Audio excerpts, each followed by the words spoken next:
Oh, that's the sound of the flu. Hey,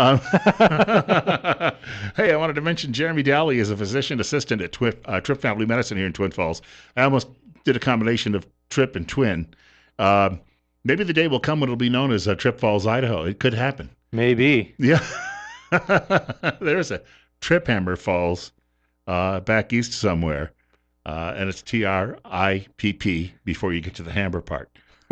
Don't know if it's any relation to the doctor or not.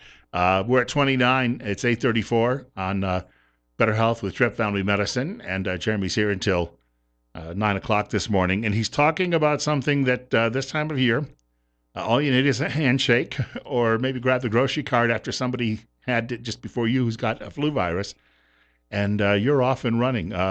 We're probably starting to see the first few cases in the Magic Valley. We are. We're starting to see here and there a few cases of flu.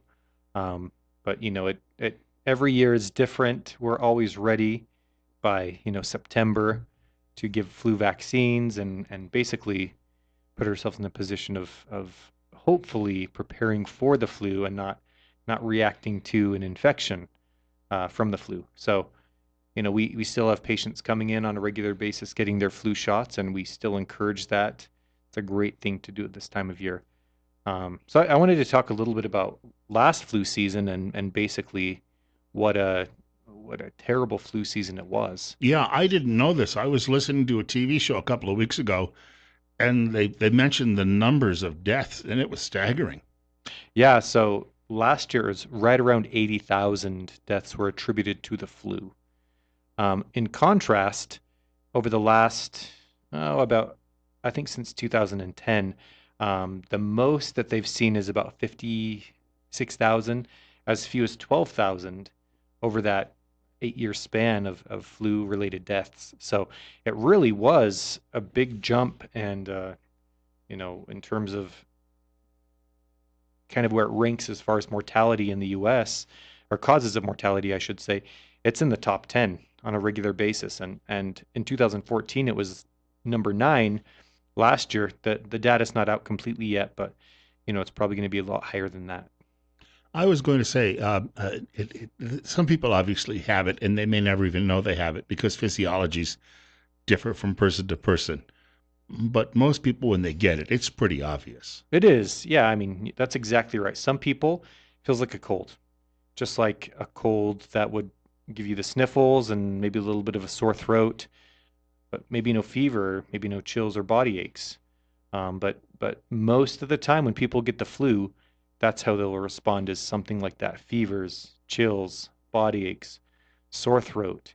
And a lot of times it's these upper respiratory symptoms like the congestion and runny nose and things like that. But a lot of times people even get what we call GI symptoms. So things like nausea, vomiting, even diarrhea can be seen from the influenza virus. That physiology could change, though, too. Somebody who may have had the flu and not even really paid much attention to it, oh, let's say a dozen years ago, if they got the flu this year, could have much more devastating effects. It could. I mean, it just depends on where your immune system is at. I mean, our health changes so much. I mean, from year to year. If we're not eating right, if we're not exercising, if we're not, taking care of our stress, a lot of times our immune system is affected by that, right? So if our immune system is worn down, then there's a good chance that, maybe you didn't get it last year, but this year, if you're in a worse spot than you were, well, you could get the flu and it could be a bad deal. Now, a lot of years, like last year was bad, Hmm. and we've had historically 1968. I remember hearing about the Spanish flu. I was a tyke at the time, but I remember that was a bad year, and the worst probably that people would know about in their American history was 100 years ago. And but still, if you had a bad year last year, is that usually a sign that maybe things will ease up a bit this year? I don't know that there's a correlation between year to year. I think it really just depends on a lot of factors. It depends on one, how many people are getting vaccines, and our vaccine rate was actually really low.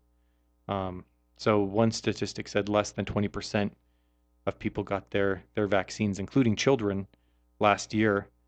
So really low percentage of the population was given flu vaccines, and there's a lot of reasons why people say that they don't get their vaccines. Some of it is they don't think it works. They think, well, the efficacy on these vaccines are historically low, and last year it was about 40% per the data that I was reading through. I'd heard different numbers throughout the season, so I wasn't sure what was the true statistic. But over the past decade or so, they say between 10 and 60% effective is kind of what the flu vaccine has been. So it's when you hear those kind of numbers, you think, oh, that's terrible, right? You're only preventing sometimes as low as 10, but only as high as 60% of cases of the flu with this vaccine. But if you equate that to what that means numbers wise, let's say last year 20% got the flu vaccine, and let's say that percentage doubled. Well, what does that mean as far as flu deaths? Maybe it's cut in half. I don't know. I mean, and those are the things that we have to think about is, we're not always going to prevent every case of the flu, but we can respond better to it and maybe prevent it from being spread to someone else. We've got more coming up with Jeremy Daly, physician assistant. Save your phone calls. He's talking the flu this morning on News Radio 1310 KLIX and newsradio1310.com on Better Health with Tripp Family Medicine and Bill Colley handling the phones. We're at 31, up to 31. That's good news, and we're at 840. We're talking influenza this morning with Jeremy Daly. He's a physician assistant at Tripp Family Medicine in Twin Falls. And Bill Colley answering the telephones, and telephone number 208-736-0300. We're at 30, it's 8:43 on Better Health with Tripp Family Medicine on KLIX. Jeremy, we were just talking a little bit about, the vaccine, and, it may not be perfect. Some years it's better than others, but I guess if you're the beneficiary of not getting the flu, you're probably happy even if it's a low incidence. Sure, and those are things that really can't be measured, right? If you don't get the flu that year, you think, well, I didn't get the flu, so why would I need the vaccine, right? So that's kind of the logic that we use is if we weren't affected by it, then what would be my motivation to get it in the future?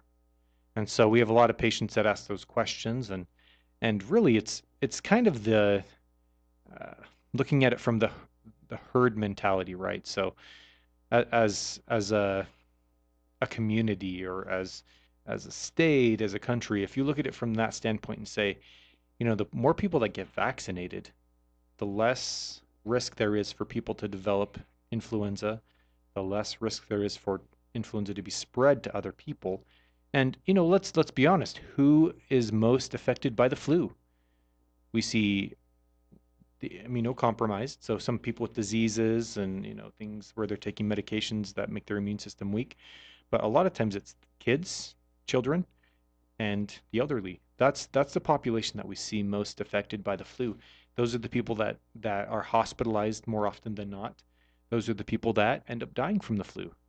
And so, the young, healthy population tends to be the they may be the carriers, they may be the people that are taking this around, and maybe it doesn't affect them as bad as it would someone else, but they put others at risk. You bring that up. I know my dad later in his life, he had heart issues, and I remember him telling me he'd never gotten a shot probably until he was in his mid to late 50s, and then he started getting one every year. And he told me simply, he said, because if I get it, it's likely going to kill me. And so he would get the shot. Now, he never ended up with the flu during those winters in the last few years of his life. Don't know if it prevented it or not, but he obviously thought that increased his chances at least a little bit. Sure, and I think that's the thing. We're it's a game of statistics in a lot of ways, and then people, like I said, people look at the statistics of efficacy of the flu vaccine and they say, oh, it's just not worth it. I mean, somebody has to poke me in the arm, and it may be 30% effective. So is that worth it? For a lot of people, they think no, but from an epidemiology standpoint, so looking at the spread of disease and basically the risk for people dying from the flu overall, if we can get our flu shots, if we can do these things early, then a lot of times we're going to put ourselves in a better position come January, February, when things are really bad. We were talking during the break. Now, flu shots are not expensive. And most people, if they have insurance, obviously, they're not going to pay much for that flu shot. And even if they're not a regular patient at Tripp Family Medicine, they can stop in and get one. Yeah, and we really like people to get their flu shots done. So a lot of times before they're getting a flu shot, we have to do some paperwork just to make sure that we understand their medical history. So if they do want to come to the office, there is a little bit of paperwork that they need to do. Um, and it would be more new patient type paperwork because we want to make sure we have all medical information on hand before we're giving those kind of vaccines. So for people that, are just looking for somewhere to go, a lot of pharmacies, most pharmacies are going to carry a flu shot. So going to the pharmacy, getting the flu shot taken care of. I mean, a lot of times it's a cash pay vaccine, and there's a lot of signs listed for, you know, this amount of money for a vaccine. And some people they stop and they do those things, but many they just think, oh, I'll get it done later. And so my advice would be make an appointment with your primary care doctor's office. Certainly, we'd love to see you at our office, but make sure that you get your flu vaccine done and do it today. It's coming up on 8:47. Jeremy Daly is a physician assistant at Tripp Family Medicine in Twin Falls, and it's Better Health with Tripp Family Medicine on News Radio 1310 KLIX and newsradio1310.com. Temperature back down to 29, and that's another part of this problem is that, Jeremy, when you talk about flu season, because we're getting into colder weather, people are going to be indoors more and in those confined spaces. That's how this gets really spread around. Exactly. Yeah. It doesn't have to do with the temperature necessarily. It has to do with confinement indoors, especially in places like Idaho where we tend to want to be inside when it's cold. We don't want to hang out outside and enjoy our yards and everything like that. And it makes sense. But, I guess the other side of the flu that I wanted to talk about today is, well, what do we do if it happens? Mhm. We say for most viruses, there's not a lot that we can do, right? We say we treat it symptomatically, we help people feel comfortable, give them medicines that reduce fevers and body aches and maybe nausea and whatever we can do to help them feel comfortable. With the flu, if it's caught within the first 48 hours of symptoms starting, there are several medications that can be given. So for the last 20 years, the only medication that's been available to us is Tamiflu. Mm-hmm. And a lot of people are familiar with Tamiflu. It's either a capsule or a liquid, and it's taken twice a day for 5 days. And like I said, within 48 hours of onset of flu symptoms is when we prescribe that medication. Beyond that, the data shows that there's very little efficacy as far as reducing the duration of the infection and the severity of the symptoms. So we don't often treat with Tamiflu after 48 hours. Recently, as of last month, actually, a new prescription medication was approved by the FDA. So it's undergone clinical trials and things like that, and been proven to be effective. It's a one-dose medication taken. Same data exists. It needs to be taken within 48 hours of onset of symptoms, but it's called Xofluza, and for those 12 and older, they can take that prescription if they're diagnosed with the flu. And these medications are historically pretty expensive. The manufacturer of this medication has a pretty good discount coupon available online, and something that it's easy for us to direct patients towards, so that when they go to the pharmacy, they're not only paying a certain amount. In most cases, it says about $30 is what's expected to be the copay, which is a pretty good price for those antiviral medications. When you mentioned this was approved a month ago, and I remember seeing a story about this, as I understand it, it is highly effective in reducing those symptoms. Yeah, and that's what it's purported to be. I mean, having never used it in practice, I don't know. But it's something that I'd be willing to prescribe and try. I mean, it's a one-dose medication. It's been FDA vetted. It's gone through the process of being ready for prescription. We've got a telephone caller looking to join us. Caller, you're up next on Better Health with Tripp Family Medicine on KLIX. Yes, good morning, guys. Good morning. Hey, are there any statistics on people that have never had the flu? That's a good question. I'm sure there is one. I don't know one off the top of my head, but the statistic that I know is about between 5 and 20% of the population is infected with the flu every year. So whether I don't know that we have a lifetime expected incidence of the flu. We might. I don't know that number. I know that the yearly statistic, like I said, 5 to 20% is what we expect of the total population, but I don't know the lifetime number. Yeah, well, I was just curious because I'm going on 80 and I've never had the flu, so I don't get flu shots. And I was just curious. No, I think that's a good point. And that's always the question is, I've never had the flu before. Do I need the flu vaccine? And I recommend it. And it's for that same reason, right? If it just because you haven't had it before doesn't mean you won't get it. I want to thank her for the call, but that was a great call. She raises a question though that some people, we talked earlier about physiology. They have maybe such a strong immune system where they've just never had any serious issues with it over a course of decades. Well, and I guess you think about it this way. If we're looking at all the other vaccines that are given, so we're talking about things like measles, mumps, rubella, polio, chickenpox, diphtheria, tetanus, pertussis. A lot of these vaccines that were given, I mean, is there a chance that people wouldn't have ever developed those particular infections in their lifetime? Yeah, there's a great chance. And honestly, there's a big portion of the population that's choosing not to vaccinate their children these days, and they're benefiting from herd immunity. Their kids aren't getting sick in a lot of cases because everyone else is being vaccinated. And so, that's always a question. And I know there's always a little bit of mistrust with things like, well, this is who manufactures this vaccine, right? We're talking about governmental given vaccine. So a lot of people have some mistrust there in general. And is this necessary?